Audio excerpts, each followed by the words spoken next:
ኪዳነ ምሕረት የሰራችው ታሪክ ምንድነው? አባታችን በዝርዝር ያስተምሩናል። ግዕዝ ቋንቋ በውኑ ሞተን ወይስ ተነሳ? እሑድ እሑድ የምናስቀድስ የቅዳሴው ምስጢር ወይም ደግሞ ቅዳሴው መጀመሪያ ሲጀመር ያለው የሚነገረው ቃላቶች አሉ። ወይም ደግሞ ደወሉ ቀጨል ቀጨል እያለ ካህኑ የሚለው ነገር አለ። ይህ ምስጢሩስ ምን ይሆን?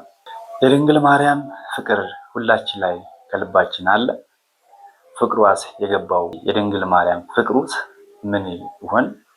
ፍቅሯስ ምንድን ነው? ሰው ያዋረደውን እግዚአብሔር ከፍ ከፍ ያደርገዋል። እግዚአብሔር ያዋረደውንስ ማን ከፍ ያደርገው ይሆን? ለክብራችሁ ጠበቃ አታቁሙ፣ የቅንድብ ፀጉር አያድግም ይላሉ አባቶች። ከምን የተነሳ ይሆናል? ሰላም ጤና ይስጥልን ውድ ቤተሰቦቼ እንደምን አላችሁ? እንግዲህ ዛሬ እንደተለመደው በአዳዲስ ቪዲዮ መጥቻለሁ። ስለዚህ እስከ መጨረሻው ፍጻሜ ድረስ እንድትቆዩ እየጋበዝኩኝ፣ ለቻናሉ ግን አዲስ የሆናችሁ ቻናሉን ሰብስክራይብ፣ ላይክ፣ ኮሜንት እንዲሁም ደግሞ ለሌሎች ለብዙሃን እንዲደርስ ሼር እያደረጋችሁ እንድታልፉ በእግዚአብሔር ስም ጠይቃለሁ። እንግዲህ ቀጥታ ወደ አዘጋጀሁት ቪዲዮ እንሄዳለን፣ አይተን እንመለሳለን። የቅንድብ ፀጉር ለምን እንደማያወድቅ ታውቃላችሁ? እስኪ የሚያውቅ እሺ፣ የማያውቅ እግዚአብሔር ይስጥልኝ፣ እኔም አላውቅም። እሺ፣ ለማንኛውም የቅንድብ ፀጉር የማያድገው እንግዲህ ቅዱስ ዮሐንስ አፈወርቅ ማንም ሰው አያውቅም ብሏል። የማያድገው ቢያድግ ኖሮ ዓይንን ጠንቁሎ እንዳያጠፋ ነው። አይገርማችሁም? አሁን እናንተ ጨዋታ ነው የሚመስላችሁ። ይኸው እኩል እኮ ነው። የራስ ፀጉርም ደም ነው የሚመገበው፣ ይሄኛውም ደም ነው የሚመገበው። ፀጉርን የሚያሳድገው አንደኛው ደም ነው፣ ሌላኛውን አላውቅም። ከዚህ የሚመገበውን ነው፣ ሌላውን ራሳችሁ ታውቃላችሁ።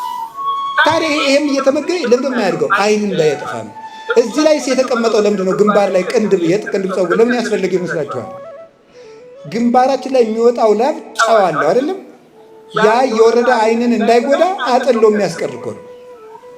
እንዴት አድርጎ እንደፈጠረን እግዚአብሔር ብና አሁን ወይኔ እንደው ሐኪም በሆን ኖሮ አበጥረው ነበር። ግን አላውቅምማ። ችግሩ አላውቅም። ችግሩ እሱ ነው። እግዚአብሔር እንዴት አድርጎ አሳምሮ ይሁላችሁ። ምንድን ነው በጥበብ እደዊከ ገብራኒ ወለሃኳኒ ጥቀ አብይ ግብርከ እግዚኦ ወኩሎ በጥበብ ገበርከ። ስራ ድንቅና ኃያል ነው፣ ሁሉንም በጥበብ አደረግክ አለ ቅዱስ ዳዊት። እውነት ነው። አባታችን ያስተማሩን ትምህርት በጣም የሚገርም ነው። እውነት ነው። የቅንድብ ፀጉር አያድግም፣ ምቀኛና የቅንድብ ፀጉር ነው አያድግም የሚባል እንትን አለና አባባል አለና እንግዲህ እግዚአብሔር ሲፈጥረን ያው በሱ አምሳል ሲፈጥረን እንግዲህ ሁሉን ነገራችን ለኛ እንዲጠቅም አድርጎ ነው። እያንዳንዱ የሰውነት አካላችን ለኛ እንዲጠቅም ተደርገው የተሰሩ ናቸውና ለጌታችን ለመድኃኒታችን ለኢየሱስ ክርስቶስ በሱ አምሳል በሱ አርአያ ለፈጠረን ክብር ለሱ ይሁን። ለአባታችንም ቃለ ሕይወትን ያሰማልን። ወደ ሌላ ቪዲዮ ወስዳችኋለሁ። የትኛው ስራ ነው ኪዳነ ምሕረትን እናቴ የሚላል? እውነቴን ነው። እኔ ሌላ ነገር ልላችሁ ፈልጌ የለኝም ቃላት ሁሉ ማለት ነው። ለእግዚአብሔር እናት እኮ ነች። ለእኔ ምንድን ነው እናትነቷ የሚበዛው? እግዚአብሔር አምኖ እናት ካደረጋት እኔን ተመልከቱ። አብ ልጁን ልኮ ለእናትነት ካመናት እኔ ሂጅ ደግሞ ኪዳነ ምሕረት እባክሽ ጠብቂ ብላት እኔን ለመጠበቅ ከሲኦል ለማዳን የታመነች እናት ናት። እሷን የሰጠኝ መድኃኒዓለም የተመሰገነ ይሁን። የሰጠን የተመሰገነ ይሁን። ስለዚህ ተመልከቱ፣ ሄሮድስ እንዳይወስዳት በቃ አንድ ቃል ብቻ አስገብ ነው። እዚህ ላይ አባታችን ያሉት ነገር እናት ካደረጋት እኛ ደግሞ ኦርቶዶክሳውያን ወይም ደግሞ ማርያምን እናታችን የማንልበት ምክንያት ምንድን ነው? ሌሎች አሁን እናቱን ጠልተው ልጁን እንትን ሲሉ ይታያሉና ስለዚህ ልጅ ያለ እናት እናትም ደግሞ ያለ ልጅ የሆነ አይደለምና ስለዚህ አብ ልጁን ልኮ እናት ካደረጋት እኛስ ምን ገዶን? እኛስ ለምን እናታችን አንላትምና ቪዲዮውን ቻቹ ልጨርሰው አላችሁ። ምሕረቱን አሰበ በሉ እስኪ በሉ እንጂ ማን አሰበ ምሕረቱን? ደስ ብላችሁ እንድትሄዱ ነው። ይቅር በሉ እሺ፣ ስሜታዊ ካረኳችሁ። ሄሮድስ በሉ ማንን ይፈልገዋል? ክርስቶስን በሉ እንጂ ክርስቶስን ሲፈልግ ማንን ይፈልጋታል? ክርስቶስን ስለሚገለው ድንግል ማርያም ማንን ይዛ ትሰደዳለች? በሉ እንጂ ያሟቸዋል መሰል እናንተ ራሱ በሉ ድንግል ማርያም በሉ። ክርስቶስ ሲፈለግ የሚገለው ከሆነ ማን ትሄዳለች? ክርስቶስን ፍጡር ብለህ ልታምን፣ በክርስቶስም ልጨፍር፣ በክርስቶስም በየቤት ዳቦ ልትቆርስ፣ በክርስቶስም አዳራሽ ሰርተህ ልጨፍር ከተሰበሰብ ድንግል ማርያም ክርስቶስን ይዛ ትሄዳለች። ለምን? እምነትን መግደል ክርስቶስን መግደል ነውና። ክርስቶስን አለ ተመልከቱ፣ ሊቁ ሲናገር ክርስቶስን ሄሮድስ ስለሚፈልገው ድንግል ማርያም ከሄሮድስ ጋር ስምምነት የላትም። ለምን? ልጇን ሊገድል ይፈልጋልና።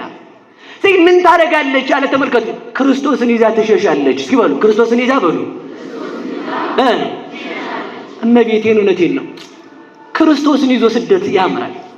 ለምን? ድንግል ማርያም መንገድ የማታውቅ ናት። ከቤተ መቅደስ ወጥታ የማታውቅ ናት። እንኳን በረሃ ከተማ የማታውቅ እኮ ናት እኮ ናት። ተመልከቱ፣ በረሃ ሳይሆን ከተማ እንኳን አሁን የከተማ ሰው ወደ አስወጥተኝን ሱልልታን ብንለቃቸው አዲስ አበቦች መጃ የለችው። ጫካው ጋር ጅብ ይኖራል፣ ነፍሳቲቱ በቃ አውሬ እንኳን አታውቁም። እርግጠኛ ነኝ አውሬን የሚያድነው ድንግል ማርያምን ባለማወቁ ድንጋይ ሲሆን አራዊት የሚያድናቸው አራዊት ግን ለድንግል ማርያም ተሰብስበው ሰገዱ ይላል። ሰው ከአውሬ አንሷል። አያችሁ፣ እውነት ነው። የአባታችን ትምህርት ሰምተን መጥተናል። ቤታችን እንግዲህ ሁላችንም እንደምናውቀው ወደ ግብፅ ሀገር እንደተሰደደች ብዙ መከራና ብዙ ስቃይ ብዙ ነገሮች እንዳሳለፈች እንግዲህ የምናውቀው ነውና ዞሮ ዞሮ እኛም ክርስቶስን ይዘን ለመሰደድ ያብቃን ነው ምለው። ቃለበትን ያሰማል። ወደ ሌላ ቪዲዮ እናልፋለን። መከበር ከፈለክ እግዚአብሔርን ፍራ። ለክብር ጠበቃ አታቁም፣ አትከላከል። ዝም ብለህ እግዚአብሔርን ፍራ። እግዚአብሔር ራሱ ያከብርሃል፣ ከፍ ያደርጋል። እውነት ነው። እዚህ ላይ አስባችሁታል? ለክብራችን ስንጨነቅ እና ለክብራችን ብዙ ነገር ስናደርግ፣ ለክብራችን ያልሆነ ተግባር ስንፈጽም፣ ለክብራችን ስንል ሰውን ስንበድል፣ ስንጎዳ ወይም ደግሞ ለኛ ለራሳችን ሴፍቲ ስንል ብዙዋኖችን ስንጨቁን እና እኛ ራሳችን አክብረን ምንም ነገር መሆን አንችልም እና ትልቁ ነገር እግዚአብሔር እኛን ሳይጥለን ሲቀር ወይም ደግሞ እንዳያዋርደን ፈርተን እንትን ማለት እንዳለብን ነው አባታችን እየሰጡ ያሉት። ወደ ቪዲዮ ወስዳችሁ ሰዎች ጉድጓድ ቆፍረው ተራራውን ይናዱብህ፣ እግዚአብሔር ተራራው ጫፍ ላይ አቁሞ ከፍ ብለን እንድትታይ ያደርጋል። እግዚአብሔር ይሄን ያደርጋል። እውነት ነው። እዚህ ላይ ሰዎች አዋረድ ነው ወይም ደግሞ ጉድጓድ ውስጥ ቆፍረን ጨመር ነው ሲሉ እግዚአብሔር ደግሞ ታሪካችን ቀይሮ ትልቅ ቦታ ላይ አድርሶን ወይም ደግሞ ከፍተኛ ቦታ ላይ አድርጎን እንድንታይ ያደርገናልና ክብር ለእሱ ይሁን። ቪዲዮውን ጨርሳችሁ የልብ ደስታ እግዚአብሔር መፍራት። ከዛስ ምን አለ ሲራክ? ለፈራህ እግዚአብሔር እይመጽኦ እኩይ። እግዚአብሔርን የሚፈራ ሰው በዘመኑ መከራ አይመጣበት። መጽሐፈ ሲራክ ምዕራፍ 36 ቁጥር 1 ላይ እግዚአብሔርን የሚፈራ ሰው እውነት ነው። እዚህ ላይ የተናገሩ ትልቅ ነገር ነው። እግዚአብሔርን መፍራት ከብዙ ነገሮች እንድናለን። በምድራዊ ያለን እንግዲህ ከሚደርሱብን ፈተናዎች፣ ችግሮች እንጠበቃለን። እግዚአብሔርን በመፍራት ብዙ ነገሮችን እናገኛለን። በህይወታችን ብዙ ነገሮችን ይስተካከላሉ። ፈሪሃ እግዚአብሔር ሲኖረን ብዙ ነገሮችን በህይወታችን ይመጣሉ ማለት ነውና ፈሪሃ እግዚአብሔር እንዲኖረን ሁላችንም ልንጸልይ ወይም ደግሞ እርሱ ልናመሰግን ይገባል ማለት ነው። ወደ ቪዲዮ ክፉ ዘመኖችን ያመልጣል ወይ ከክፉ ነገር አይገባም። እግዚአብሔር እንዳይገባ ይጠብቀዋል። ካልሆነስ የመጣበት ክፉ ነገር እንዳይጎዳው ያደርጋል። የአክሊል መቀበያ እንዲሆንለት ያደርጋል። እውነት ነው። እዚህ ላይ ለምሳሌ በየቀኑ እግዚአብሔርን ካመሰገን ከእግዚአብሔር ጋር ከተገናኘን ከምንም ነገር ልናመልጥ እንችላለን ማለት ነው በህይወታችን። ምክንያቱም እግዚአብሔርን ስላስቀደምን ማለት ነው። ቪዲዮውን ጨርሰው። ለምሳሌ ቅዱስ ጊዮርጊስ በመንኮራኩር ተፈጭቷል። እግዚአብሔርን ስላልፈራ ነው ክፉ ነገር የመጣበልን ነው አይደለም። እግዚአብሔርን የሚፈራ ሰው የማይጠቅመው መከራ አይመጣበትም። የመጣለት መከራም ካለ ለምን ይሆነዋል? ለዘውድ ይሆነዋል። እግዚአብሔርን መፍራት ከመከራ ያድናል። አሜን። ከመከራ ያድነን ሁላችንም። ለአባታችን ቃለ ሕይወት ያሰማልን። ቀጥታ ወደ ሌላ ቪዲዮ ወስዳችኋለሁ። አይ ኪዳነ ምሕረት የስንቱን ችግር እንዴት እንደምትፈታ አቤት ስናለቅስባት ፈጥና ስትደርስ አይደለም እንዴናት አትመሰክሩም ለሷ?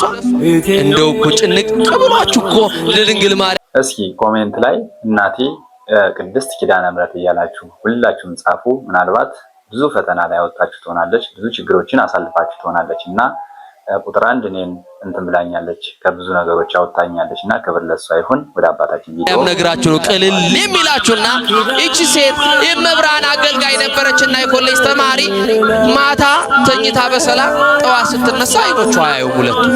እናቴ መብራት ጠፍቶ ነው ወይንስ አይታየኝም ምንድነው? ኧረ ቤት ውስጥ መብራት አለ አለቻት እናቴ። ኧረ እያየልኝ አይደለም፣ ምንም እያየው አይደለም፣ ምንድነው ጉዱ? ኧረ ጉድ ነው አይኔ እያየ አይደለም አለች። እናትየው ግራ ገባትና ካልጋ ላይ ደግፋ አነሳቻት፣ ይዛት ወጣች። ከዛ በኋላ ስታይ እውነትም አይኗ አያይም። በአንድ ቀን ሌሊት ምን እንደሆነች አይታወቅም። ሐኪም ቤት ወሰዷት። ከኛ አቅም በላይ ነው፣ እስቲ ወደ ሐዋሳ ወሰዷታል። ከእንደገና ደግሞ ቆይ አለና ሌሎች ደግሞ መካሪዎች ቆይ ጸበል ይዋት ሕክምና ሳትወስድ ኪዳነ ምሕረት ጸበል ገባች። አይኗ ያው ነው አልተናላለ። ታለቅሳለች። እመቤቴ የብርሃን እናት ኪዳንኪ አንድ ቀንም ቢሆን በፊትሽ ተሰልፌ ዘምሬልሻለሁ፣ አይኔ ጠፍቶ በጨለማ አልተውኝ ነው መብርሃን እያለች ታለቅሳለች። ሐዋሳ መጣች፣ ታከመች። ዶክተሮቹ እንደዚህ ነው ብለው እንኳን ሊነግሯት የሚችልበት ምክንያት የላቸውም። ብቻ ግን ጠፍቷል። ምን ብሏል? ጠፍቷል። እና ቤተክርስቲያን ደግፈው መውሰድ ጀመሩ። በራሷ ወጣ ምትገባዋ በሰው ላይ ወደቀች። እናትም ትሰለቻለች፣ አባትም ይሰለቻል፣ እህትም ወንድምም ለጊዜው ነው። እንኳን ሰው እንዳያት ወደ ጓዳ አስገቧት ይባላል። መጋረጃ ተጋረደባት፣ በር ተዘጋባ። የቤቱ አባል ጠቅላላ ነጭ ነጠላ ለብሰው የአገር ባህል ልብሳቸው ለብሰው ኪዳነ ምሕረትን ለማክበር ለማንገስ ወደ ንግስ ስፍራ ወደ ኪዳነ ምሕረት ሄዱ። እኔንስ ያገለገልኳት ኪዳነ ምሕረት እኮ ናፍቃኛለች፣ ደጇን ሳረግጥ እኮ ሰንብቻለሁ፣ ተው ውሰዱኝ አለች። አንቺን እየጎተትን አኑ ለማርፈሽ ቤት ጠብቂ ያሏትና እናትም አባትም ወንድምም እህትም ጨክኖ በር ቁልፍ አደረገባት። ምን አደረገባት? ተቆለፈባት። ከውስጥ ሆና እየየ አለች። ኪዳነ ምሕረት የኔ እናት ደግ ነሽ አውቃለሁ፣ ፈተናዬ ነው አውቀዋለሁ፣ ለጸጋ አድርጊልኝ፣ እንድታገስ የሚችልበትን አቅምና ጉልበት ስጭኝ አለችና ለመነቻት። አቅም ትስጠን ድንግል ማርያም። ዛሬ የአንቺን ታምራ ያለው አገልግዬሽ ከሆነ ድንግል ማርያም ዘምሬልሽ ከሆነ ኪዳነ ምሕረት ያንቺን ታምር የማየው ዛሬ ነው አለች። የተዘጋብኝን በር ከፈችልኝ። እውነት ነው፣ ስሜታዊ ያደርጋል። በተለይ ኪዳነ ምሕረት ለኔ ያደረገችውን ነገር ሳስብ ትንሽ ስሜታዊ ነገር ያደርገኛልና እውነት ነው። እናታችን ቅድስት ድንግል ማርያም በንጹህ ልቦና ሆነን እሷን ከለመናት ከጌታችን ከመድኃኒታችን ከኢየሱስ ክርስቶስ እንትማጸንልን ከለመናት ከጠየቅናት ምንም ነገር የሚሳናት ነገር የለምና ለእናታችን ለቅድስት ኪዳነ ምሕረት ክብር ለሷ ይሁን። ኪዳነ ምሕረት ሁሉ ነገር ናትና አመስግኑልኝ። በዚህ አጋጣሚ ቪዲዮውን ጨርሰዋል። ይሄንን በር ክፈችና በአውደ ምሕረትሽ ቆሜ ታቦትሽ በቆመበት ስፍራ የሚነግርሽ ሚስጥር አለ። ብቻ የተዘጋብኝን በር በየትኛውም መስመር መክፈት ትቻለሽ፣ ክፈችልኝ። እኔ አይኔ የለኝም፣ በሩ ከውጭ ነው የተቆለፈው አለችና ነገረቻት። ከሆነ ደቂቃ በኋላ እንባዋ ሳይቆም ለቅሶ ላይ ያለች በሩ ተንኳኳ። ለመክፈት ወደ በሩ ጠጋ አለች እየዳበሰች። ማን ልበል አለች። የሩቅ ዘመዳቸው እግር ጥሎት ድንገት የመጣ ዘመድ ነው። የዚችን ብላቴና አይኗ መጥፋቱን አልሰማም፣ እንግዳ ነው። በሩ የተቆለፈው ከውጭ ነው። ቤተ ክርስቲያን ሄደዋል። እኔ ብቻ ነኝ ቤት ውስጥ ያለሁት፣ ከቻልክ በሩን ክፈትና ውስጥ ገብታ አነጋግረኝ አለች። ከፈተውና ወደ ውስጥ ሲገባ ያቺ ሕፃኑን የሚያውቃት ልጅ አይኗ ጠፍቶ ምን ሆነሽ ነው? አላውቅም፣ ተኝቼ ስነሳ አይኔ ጠፋ። ለምን ታለቅሻለሽ? ኪዳነ ምሕረት ናፍቃኝ፣ እመቤቴ ናፍቃኝ፣ የታመመ ሰው መድኃኒት እንደሚናፍቅ እኔም ደግሞ በኪድን ዓለም ተብላለች፣ መድኃኒት ወልዳለች። የሁሉ መፍትሄ ናት ድንግል ማርያም። የሕይወታችን አጣፋጭ ቅመም እኮ ናት ድንግል ማርያም። በቃ ናፈቀችኝ፣ ረገላት። ምን ላርግልሽ? እንዲህ ያለ ቦታ ላይ ልብስ አለኝ ስጠኝ አልብሰኝ፣ ነጠላይም እንዲህ ያለ ቦታ አለ አምጣና አልብሰኝ፣ እጄን እየመራ ኪዳነ ምሕረት ውሰደኝ፣ ጉዳይ አለኝ። ይሄንን በር የከፈተችልኝ ማናት አለች። ይዟት እጇን ይዞ ወደ ኪዳነ ምሕረት ወደ ቤተ ክርስቲያን መሄድ ጀመረ። ቤተ ክርስቲያን ሄደና እንዳይረጋግጧት አይን ስለሌላት የቱ ጋር ላቁምሽ? ሰው የሌለበት ቦታ ይሻልሻል? አይደለም፣ ጉዳይ ከኪዳነ ምሕረት ነው። የምን በጀርባ ነው የምታቆመኝ? የምን መሸሽ ነው? ጉዳይ እሷ ፊት ለፊት ታቦቱ ዞሮ ሲቆም ከፊት ለፊቱ ጋር ሊቃውንቱ ወረብ ከሚወርቡበት ቦታ ላይ ተወኝ፣ አሁን ሰው አልፈልግም አለችው። እዛ ስትደርስ አንቺና እሺ ብሎ እጇን ለቆ በያይዞሽ ብሏት ተዋት። እያለቀሰች አብሯት የሚያገለግሉ ዘማሪያን እንባቸውን እያወረዱ ድሮ አብሯት ነበር የሚዘምሩ፣ ዛሬ ከነሱ ተለይታለች። ሲያዩዋት አይነ ስውሯ ጓደኛቸውን እያዩዋት እያነቡ በእንባ ተቃቅፎ ማልቀስ ሲጀምሩ ቆዩኝ አንድ ጊዜ ጉዳይ አለኝ ከመብራን ጋር አገልግዬሽ ከሆነ ኪዳነ ምሕረት እናቴ የዘጋችብኝን በር የከፈትሽልኝ፣ ወንድም እህቶቼ የዘጉብኝን በር ከፍተሽ ያስወጣሽን ኪዳነ ምሕረት ዛሬ ደግሞ የሚቀርሽ አንድ በር አለ። የቤታችንን በር ከፍተሻል። ልጅሽ ደግሞ ብርሃን ነው። ምንድነው?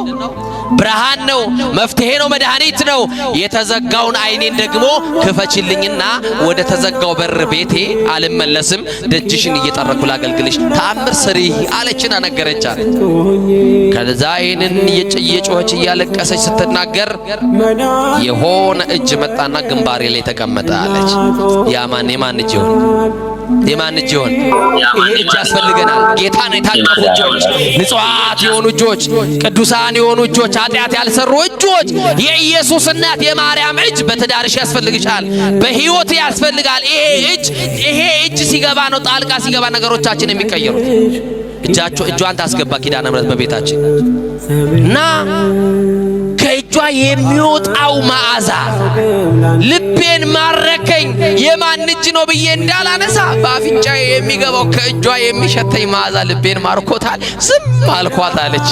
ከዛ በኋላ ከተወሰነ ደቂቃ በኋላ በሁለት ጣቷ ሁለት አይኗ ነካ ስታረጋት እንደ ቅርፊት የመሰለ ነገር ውድቅ ሲልላት የመጀመሪያው የታቦቷ የኪዳነ ምሕረትን ታቦት ከፊት ልኝ አይኔ ተከፈተ አለችና በህዝብ መካከል አይኗ ጠፍታ በሰው ምርኩዝ የመጣችው አይኗ በርቶላት በኪዳነ ምሕረት ማንም አልነካትም፣ ማንም አልጸለየላትም፣ ማንም አልዳሰሳትም።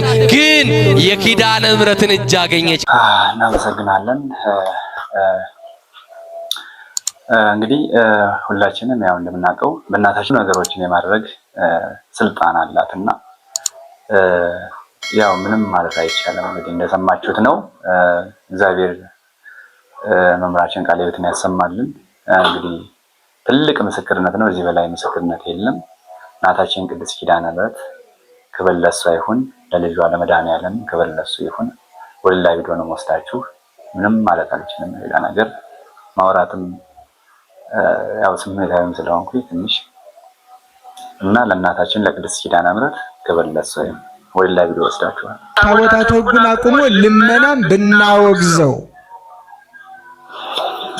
እስከ መቼ ድረስ ነው? እጅህን ኪስ አስገባ ያስከውን ይዘው ውጣ እያል ማታለል እኮ ነው። ቅሚያ የሚባለው አታሎ መውሰድም ነው። ታቦት ቆሞ አይሞከርም አይመከርም። ታቦት አቁሞ ልመና አይደረግም። ታቦት ሕጉ ከቆመ ዝማሬ፣ አምልኮ፣ ውዳሴ፣ ቃለ እግዚአብሔር ብቻ ይቀርባል። ያው በእርግጥ ብዙ ነገሮች ሊፈጠሩ ይችላሉ። ለምሳሌ ታቦት ቆሞ ልመና ምናምን ያሉት ነገር ትክክል ነው። ያው አንዳንዴ ትንሽ ታቦት አቁሞ መለመን ትንሽ ሊከብድ ይችላል። ያው ነገር ግን ጉዳዩ ቤተክርስቲያን መስራት ነው። ለቤተክርስቲያን ዓላማ መቆም ነው። ያው ለቤተክርስቲያን ብዙ ነገሮችን መስዋዕት እንትን ከማለት አንጻር ነው በእርግጥ ይህ ነገር የሚደረገውና ምናልባት የተጋነነ በታቦት ላይ ቆሞ ለምሳሌ ብዙ ነገሮች ልመናዎች ካሉ እንግዲህ እነዚህ ነገሮች ቢስተካከሉ ነው ያስተላለፉት አባታችን። እንግዲህ ከሳቸው በላይ መስተካከል እንዳለበት ነው የተናገሩት። እውነት ነው። ታቦት ቆሞ መለመን የለበትም እናምናለን እኛ ምዕመናኖችም። ስለዚህ እንግዲህ መስተካከል እንዳለበት ነው ያስተማሩን አባታችን። ቃለ ሕይወትን ያሰማልን። ወደ ሌላ ቪዲዮ ወስዳቸዋለሁ። ክርስቶስን ቤተክርስቲያን አትሰብክም ለሚሉን ሰዎች የምንመልስላቸው ቤተክርስቲያናችንም እንዲህ ነው የምትለው ውእቱ ምስለ አቡሁ አክሊሎሙ ለሰማይት፣ እሱ ከአባቱ ጋር የመላእክት ክብራቸው ነው። እውነት ነው።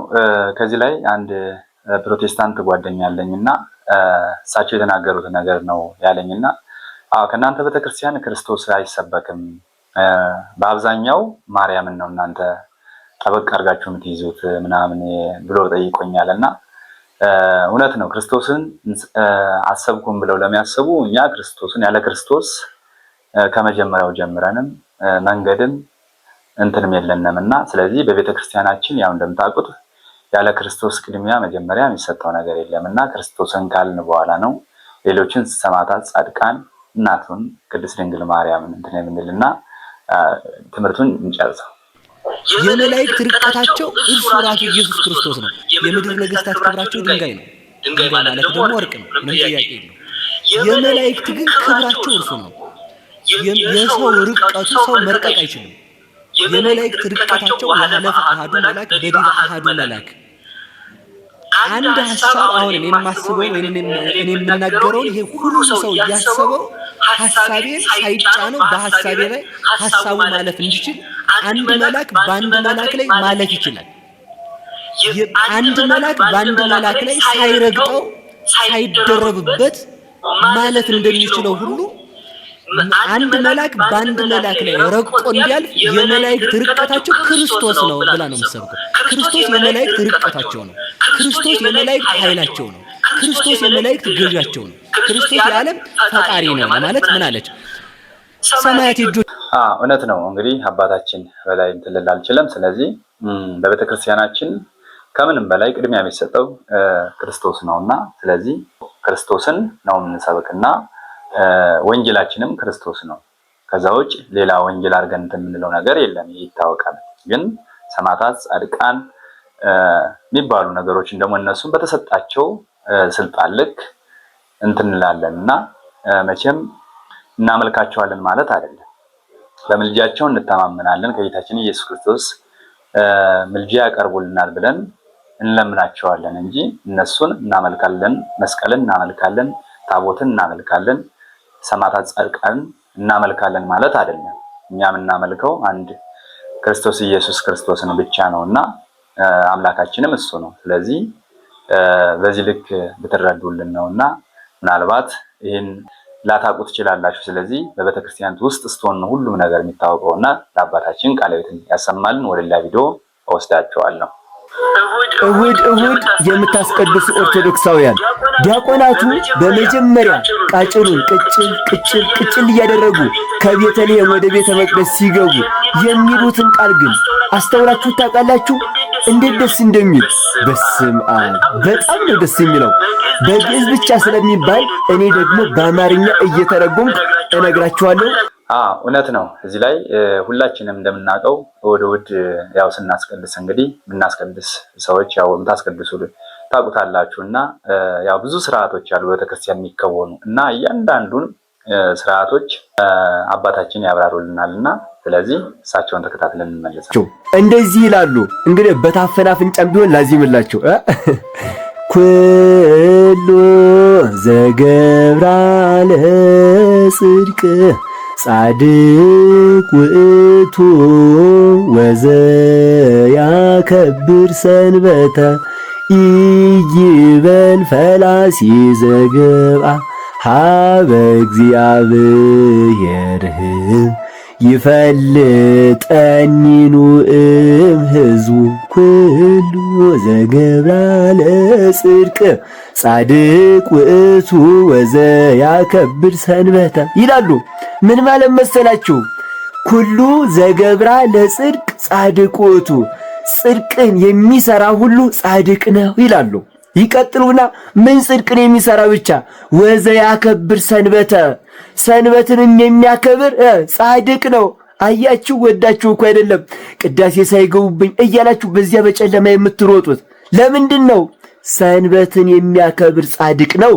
ከዚያስ ይይበል ፈላሲ ዘገብአ ሀበ እግዚአብሔር ይፈልጠኒኑ እምህዝቡ ወደ እግዚአብሔር የተጠጋ ሰው ቢኖር ከሌላ እምነት እንኳን መጥቶ በክርስቶስ አምኖ ወደ እግዚአብሔር ቤት ወደ ቅድስት ቤተ ክርስቲያን የገባ ቢኖር እንደው ከምእመናኑ ኅብረት እግዚአብሔር ይለየኝ ይሆን አይበል። ከሕዝቦቹ እንደው ነጥሎ ያወጣኝ ይሆን አይበል ይላል። ለምን ካላችሁኝ ራሱ ኢየሱስ ክርስቶስ በዮሐንስ ወንጌል ምዕራፍ 6 ቁጥር 37 ላይ እንደዚህ ብሏል። ለዘመጻ ሀቤየ ኢይሰድዶ ወኢያወጽኦ አፋ ወደ እኔ የመጣውን ከቶውኑ ወደ ውጭ አላወጣውም ብሏል። ስለዚህ እንደው ከሕዝቡ ይለየኝ ይሆን እያለ አይሸማቀቅ። እግዚአብሔር ወይ እንደ ቸርነት ማረኝ እያለ ያስቀድስ ማለት ነው። ደስ አይልም? በማርያም ቅዳሴያችን ወንጌል ነው። ቅዳሴያችን ወንጌል ነው። ለአባታችን ቃለ ሕይወትን ያሰማልን። ትክክል ነው።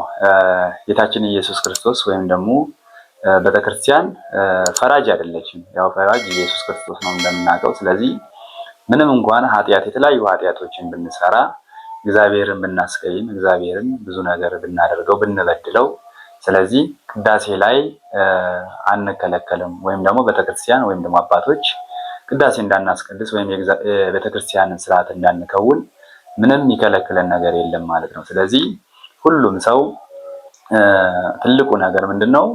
ንስሐውን አምኖ ኃጢአቱን አምኖ ስለዚህ ይህን ኃጢአት ሰርቻለሁ፣ ይህን ኃጢአት አድርጌያለሁ ብሎ ለካህን ወይም ደግሞ ለንስሐ አባቱ ተናዞ ወደ ቤተክርስቲያን መመለስ አለበት እንጂ ከዛ ውጭ እኔ ኃጢአተኛ ነኝ፣ ቤተክርስቲያን አልሄድም፣ ስለዚህ ቤተክርስቲያን እንደዚህ ትለኛለሽ፣ ሰውስ ምን ይለኛል አይበል ነው የሚለው። ስለዚህ እውነት ነው።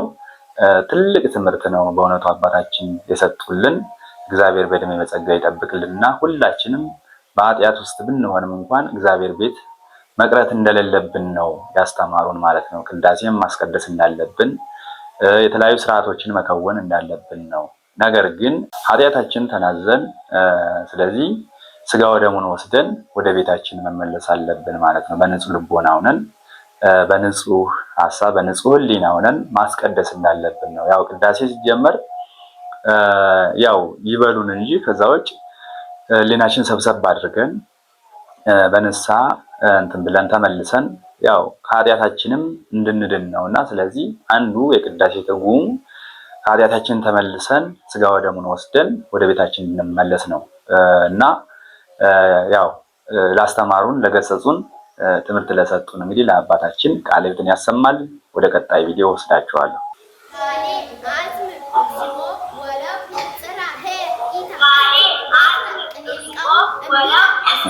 እግዚአብሔር ያሳድግሽ።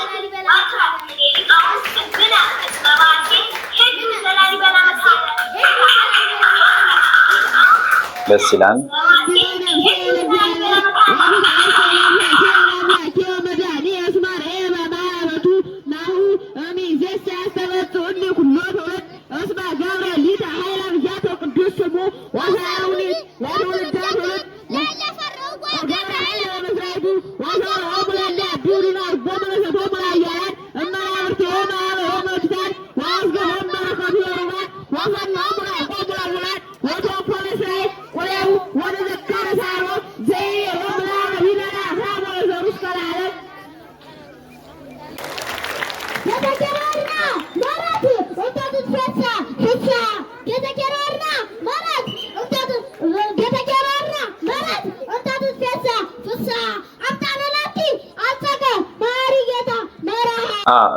ደስ ይላል። እንዲህ አይነት ነገሮች ለምሳሌ እየመጡ ያሉት አሁን በተለይ ቅኔ ምናምን ያው እየተዘረፉ ያሉት በህፃናትም በተለያዩ በተማሪዎችም እንዲህ አይነት ነገር እየተደረጉ ያሉት አሁን ያው እንደምናውቀው የግዕዝ ትምህርት በአንዳንድ ቦታዎች ላይ በመሰጠቱ ምክንያት ነው እና አንዳንዴ ቋንቋ ይሞታል ይባላል እና ምንድነው ይሞታል ሲባል ትርጉሙ ያው ተናጋሪ ከሌለ ያው የደከመ ይሄዳል የሚል ነገር ነውና መጀመሪያውንም ግዕዝ ቋንቋ እንደምናውቀው የሞተም አልነበረም። በአብዛኛው ባይነገር ግን በቤተክርስቲያናችን ከመጀመሪያው ጀምሮ እያንዳንዱ መጽሐፍቶቻችን ከመጽሐፍ ቅዱስ ጀምሮ የተለያዩ የጸሎት መጽሐፍቶችን ጀምሮ ስናይ በግዕዝ እያንዳንዱ ምስጢራት ያሉት መጽሐፍቶች ስናይ በግዕዝ ቋንቋ የተጻፉ ናቸው። ስለዚህ ግዕዝ የሞተ ነው እንደዚህ ያለ ነው ምናምን ተብሎ ይወራል። በተለይ በዚህ ወቅት በዚህ ዓመት እንዲህ አይነት ክርክር ብዙ ጊዜ በማህበራዊ ሚዲያ ሲነሳ ነበርና ስለዚህ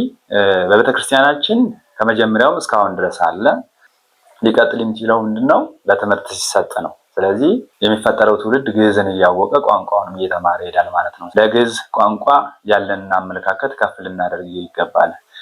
እንደውም እኮ በውጭ አውሮፓ ሀገራቶች ምናምን ስናይ በተለያዩ አህጉራቶች ስናይ እኮ የግዕዝ ቋንቋ የሚሰጡ ከ5 6 ሀገራት በላይ ነው ያሉት። የግዕዝ ቋንቋ የሚሰጡ ተረፉ በግዕዝ የተጻፉ ናቸው። እነዛን የግዕዝ መጽሐፎች ደግሞ የግዴታ ለመተርጎም ወይም ምስጢራቸውን ለማወቅ ደግሞ የግዕዝ ቋንቋ አስፈላጊ ነው። ስለዚህ የዓለም ሀገራቶች ወይም አህጉራቶች ወይም ደግሞ አውሮፓ ሀገራቶች ግዕዝን ትምህርት የሚሰጡት ለዚህ ነው ማለት ነው።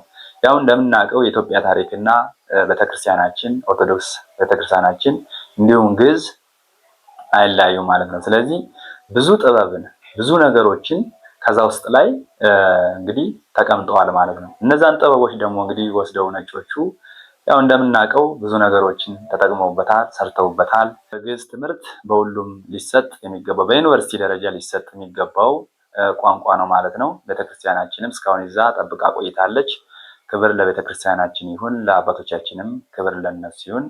እንግዲህ ህፃናቶች እንደዚህ በግዕዝ ቋንቋ በቅኔ ከመጡልን በጣም ደስ የሚል ነገር ነውና እግዚአብሔር ደግሞ በጥበብ ሞገስ ያሳድግልን ህፃናቶቻችን እንዲሁም ደግሞ ተማሪዎቻችን። የዛሬው ቪዲዮ ይህን ይመስል ነበረ። ለቻናሉ አዲስ የሆናችሁ ቢያንስ ሰብስክራይብ እያደረጋችሁ እንድታሳድጉት ነው። ያው ይህ ቻናል እንደምታዩት ፎሎወር የለውም ወይም ደግሞ ሰብስክራይብ የለውም። ስለዚህ ይህን ቻናል ሁላችሁም ይህ ቪዲዮ የደረሳችሁ ሰብስክራይብ እያደረጋችሁ ቪዲዮዎቹን ደግሞ ከወደዳችሁት ላይክ፣ ሼር፣ ኮሜንት እያደረጋችሁ እንድታበረታቱኝ በእግዚአብሔር ስም እየጠየቅኩኝ እንግዲህ የዛሬው ፕሮግራማችን ይመስላል ማለት ነው። በቀጣይ በአዳዲስ ነገሮች እንገናኛለን። እስከዛ ግን ሼር እንሰንብት። ስለ አዳመጣችሁኝ ስለተከታተላችሁኝ አመሰግናለሁ። እግዚአብሔር ይስጥልኝ። ሰላም ሁኑ።